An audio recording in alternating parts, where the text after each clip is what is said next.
Hello, I'm Angels Miralda, one of the co-curators of The Wave, together with Carolina Martinez Sanchez. The process of curating The Wave followed the motion of the tides from one continent to another, and each artwork functioned as a current that led us to yet another. Today, we've asked several of the artists participating in The Wave to talk more about their relationship to the sea and to waves. For me, the sea is my grandmother. My mother's mother spoke with the sea. I have always lived close to the sea, and I listen to the sea while sleeping.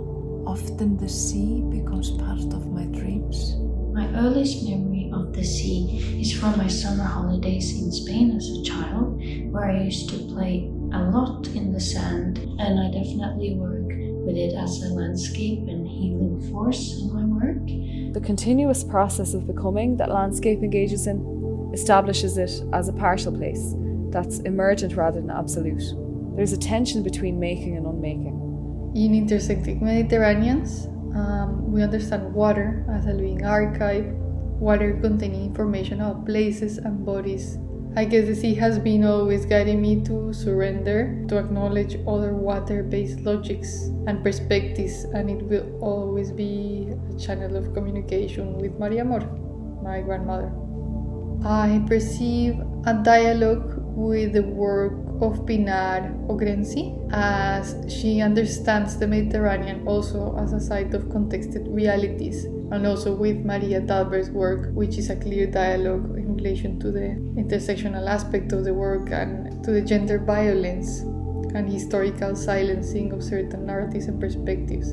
For my film Uncontainable Truth, I used embodied history to channel the words of women that have been lost. I strongly relate to Akomfra film. Both of the works reflect on systematic structures embedded in society that lead to invisibility and quietening of minority groups with a weaker status. For me, there is always a connection when I find another artist that has an interest or has this passion about what I'm also passionate about. The curiosity behind all their methodology is what connects my work with their work. In the past, I've made a series of plaster casts as part of a site-specific public realm project on the coast of Dublin, in which I used seawater in the casting process to physically embed the site in the work. I also have a long-standing interest in the relationship between bodies of water and lines, and they provide an imaginary structure across what's essentially an extremely mobile space. That's a place of invisibility and of beginnings and endings. Water performs a kind of erosion of this idea of location, in that it redefines place as a set of fluid and transitional interconnections that can happen across space and also across time. So in my video work, I will give you the sea. It works like an offer. What will be to grasp a part of the sea? What if we could extract what a wave will be like, and we put it inside a museum or inside a gallery.